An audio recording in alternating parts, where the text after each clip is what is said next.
Alright guys, so this is the special case of the KSP. This is kind of based off the equilibrium stuff that we were talking about before with rates. And with equilibriums we could find a constant value, the KEQ. We're also going to do that here with solubility, but now it's going to be known as the KSP. Okay, or the special Ks, look at that. Pretty clever, huh? So, if you remember the KEQ equations, they are based on the products and the reactants, and then coming up with a ratio with the concentrations. But that only works if they're in an aqueous solution. We're going to be dealing with dissociations, and with dissociations you have a solid, so you don't need to put the reactants in the KEQ equation anymore, or the KSP, what we're going to call it. So all you do is you just take the concentration of each ion, and remember whatever molar coefficient is in front, that becomes your exponent on that concentration. So for this one here, we have the dissociation of silver sulfate. So silver sulfate dissociates into silver and sulfate. Now to balance it, we need a 2 in front of the Ag. So when we write our KEQ equation down here, it becomes Ag to the power of 2 times the concentration of SO4. Alright? So hopefully you guys remember that from sometime this week, or hopefully this isn't, you're not ahead of where we're supposed to be in equilibrium, so this is making sense. Alright? So, yeah, and you must include the charges, okay? Because as I went back, you could have copper 2, copper 3, very different things. And they'll make sure you do that properly on the final as well. So I'll be making sure of it as well. Now, the first example here, hopefully you've read over the notes, it says write a solubility product constant, or a KSP, for calcium phosphate. Okay? So, what we have to do here first is we have to write out the dissociation of Ca3PO42. Okay? So we start here, Ca3 PO4 2. So that's going to dissociate in equilibrium to Ca plus 2 plus PO4 minus 3. So I got to balance this. Oh, this 2, sorry. Should be down there. Let me write this out as a solid. And this is aqueous. And this is aqueous. Okay. Make sure you write that out so you remember which ones to use in your KSP. So these ones will be written in our equation. This guy won't be because it's a solid. So we got to balance this guy. Calcium has a 3 here, so I got to put a 3 out front. PO4 has a 2, so I need a 2 here. Okay, so this is what you get when you balance the equation. Now my KSP, or my solubility product constant, is just going to be my concentration of Ca plus 2, and that's going to be to the power of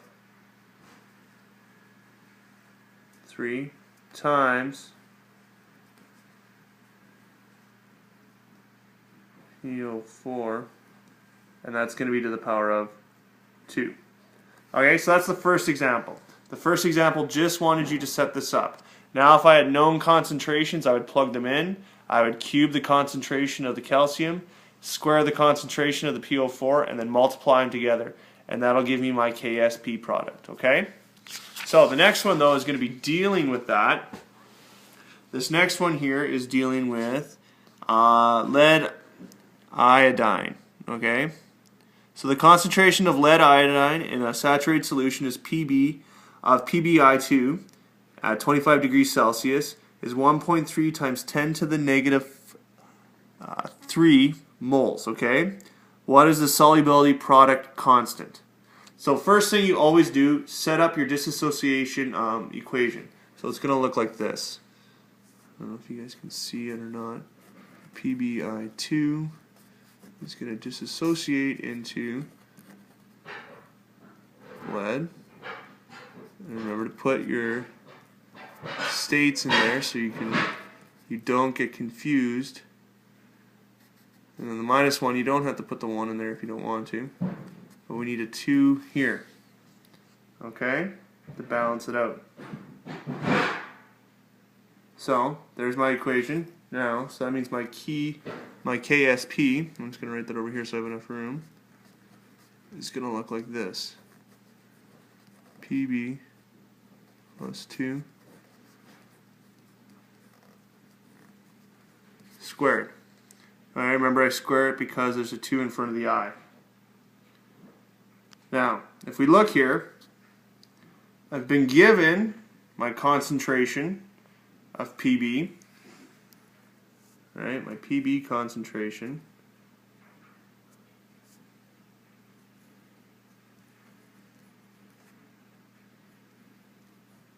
That was given in the question. That's 1.3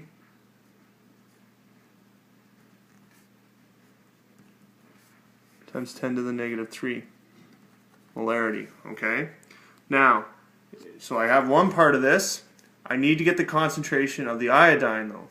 If I look back, I can see that my molar ratio is 1 to 1 to 2. And we talked about this before, I believe it was in 2.4 or 2.3, about molarity and the concentrations and with our coefficients. So this is a 2 to 1 ratio. So that means for every mole of lead I have 2 moles of iodine. So if my concentration of lead is 1.3, it's just going to be double that for the iodine.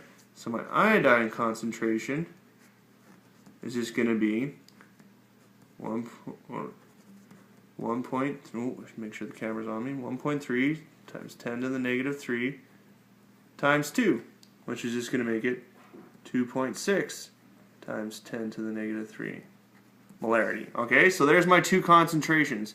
Now I can find my KSP value. And just like the KEQ equation, there is no formal units in this. It's just a constant, okay? So these will cancel out, and all I'm going to be left with now is I'm just going to go 1.3 times 10 to the negative 3 multiplied by 2.6 times 10 to the negative 3.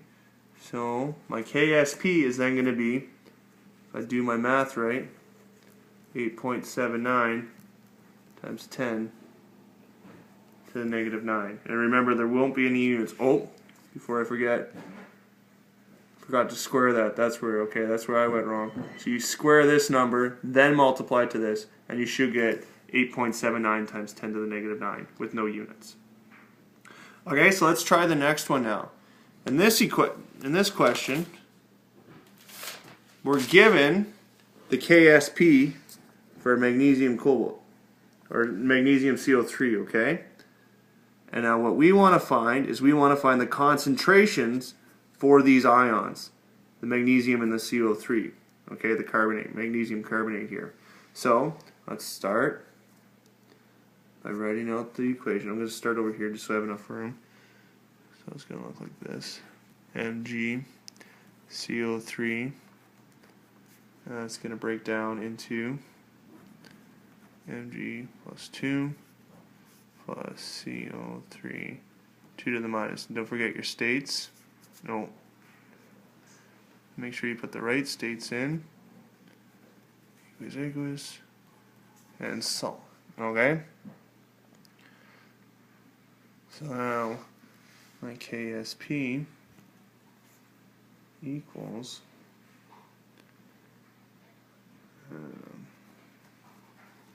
Mg2 plus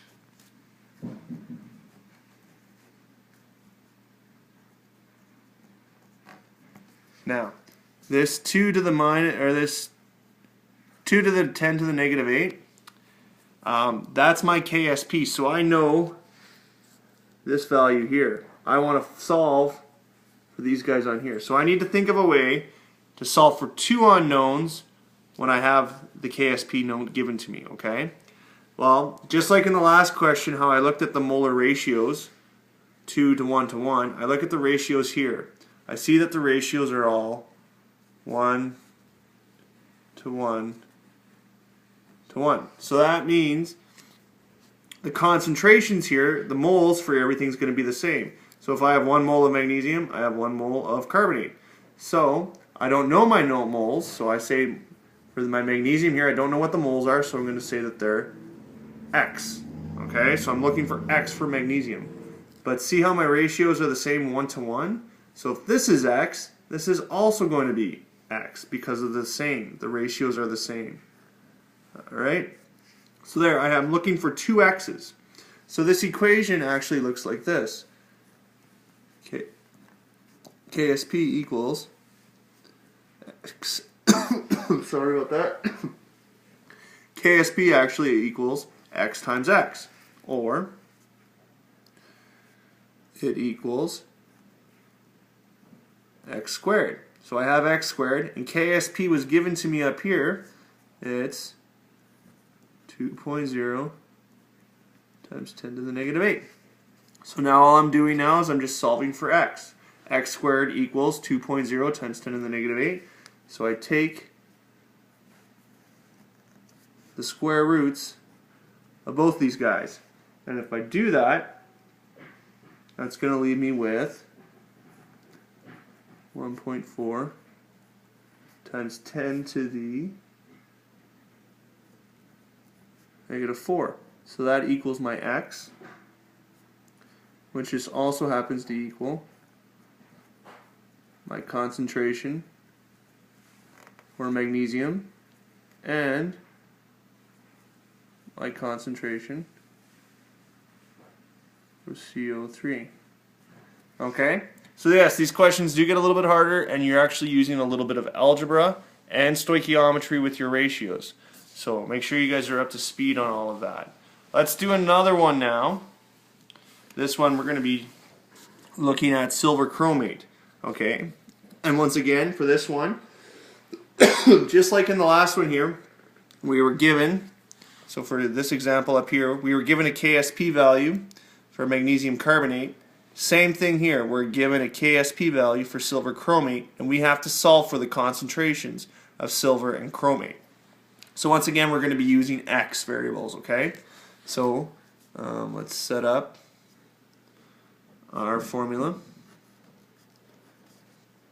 So I know it's Ag2Cr04 in equilibrium. That's a solid.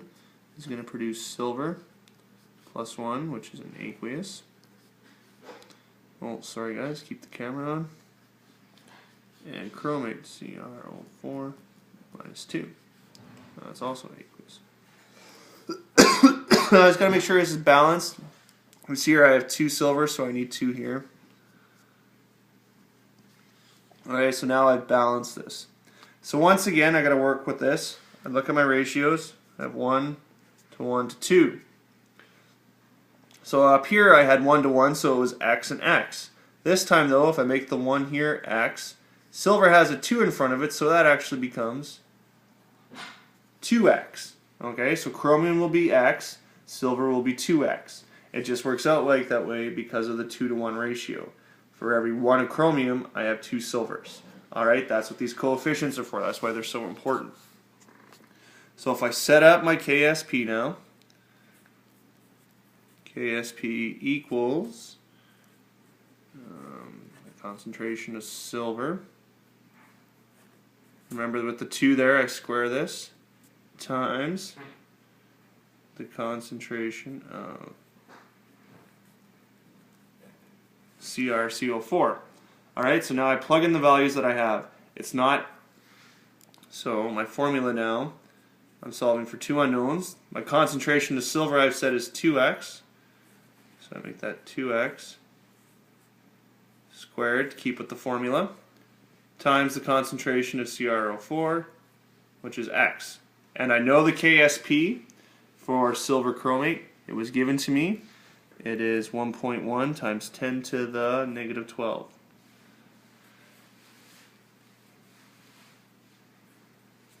Okay? So if I work some of this out now, that's actually going to be 1.1 times 10 to the negative 12 equals 4x squared times x, which is 1.1 times 10 to the negative 12 equals 4x squared cubed. Okay, just using my algebra there. Now all I'm going to do is I'm just going to solve for x. So all I do is I divide both sides by 4, and that's going to give me